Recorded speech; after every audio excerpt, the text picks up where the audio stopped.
ഞാനും വീണ്ടും നമ്മുടെ ഈത്തപ്പഴ തോട്ടത്തിലോട്ട് വന്നു കേട്ടോ. രണ്ടാഴ്ചയായി നമ്മൾ നേരത്തെ വീഡിയോ ഇട്ടിട്ട്.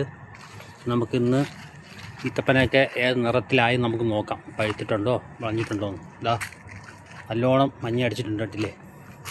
ഇതാ ഈത്തപ്പഴമൊക്കെ നല്ല വൃത്തിയ മഞ്ഞ കളറിലായിട്ടുണ്ട് കേട്ടോ. ഇനി 2 ആഴ്ചയോടെ കഴിഞ്ഞാൽ അടിപൊളിയായിട്ട് നല്ല പഴുത്ത് നമുക്ക് പൊട്ടിക്കാം. കണ്ടില്ലേ, നല്ല മഞ്ഞ നിറമായിട്ടുണ്ടല്ലേ. നേരത്തെ വീഡിയോസിലാണെങ്കിൽ പച്ച കളറായിരുന്നു. അപ്പോൾ അതാ നല്ല പ്രത്യേകത മഞ്ഞ കളറിലായിട്ടുണ്ട് കേട്ടോ. ഇതല്ലേ, ഇതൊക്കെ ഇടയ്ക്ക് വാടി നിന്നതൊക്കെയാണ് തൊഴിയണട്ടില്ലേ.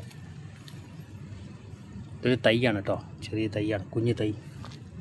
പിന്നെ ഏതാ ഒരു വലിയ ഈത്തപ്പനം ഇതാ നിൽപ്പുണ്ട്.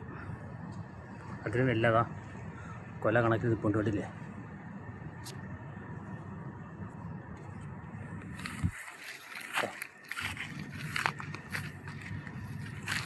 നല്ല മഞ്ഞ കളറിലായിട്ട്.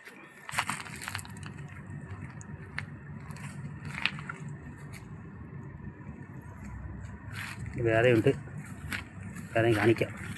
ഇതൊക്കെ ഇവിടുത്തെ മാംഗോ ചെടികളാണ് കേട്ടോ. ഇതൊരു മൂടാണ്, പക്ഷേ ഇതിൽ കാച്ചിട്ടില്ല.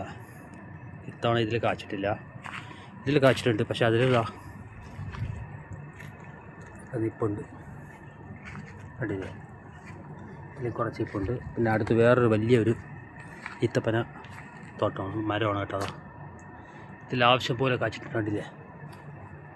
ഇതിലിതാ കൊലയിട്ട് നിൽപ്പുണ്ട് കണ്ടില്ലേ. ഇതൊരു വലിയ മൂടാണ് കേട്ടോ. ഇതിൽ കോണി വെച്ചാലേ കയറാൻ പറ്റൂ. നേരത്തെ കാണിച്ചു തന്നേര് ചെറിയ ഈത്തപ്പന മരമാണ് കേട്ടോ. വീഡിയോ ഇഷ്ടപ്പെട്ടാൽ സപ്പോർട്ട് ചെയ്യുക. പിന്നെ ഇവിടെ മാംഗോ ചെടിയൊക്കെ ഉണ്ട്. മാംഗോ ഇതാ ചൂടായതുകൊണ്ട് മാംഗോ ഒക്കെ നല്ലോണം കാച്ചതൊക്കെ പൊളിഞ്ഞു പോയി. കുറേയൊക്കെ പട്ട് പോയിട്ടുണ്ട്. പിന്നെ കുറേ ഇതാ കാച്ചിട്ടുണ്ട്, കുറേയൊക്കെ തൊഴിഞ്ഞു പോയി. 2 മാങ്ങ നിൽപ്പുണ്ട്.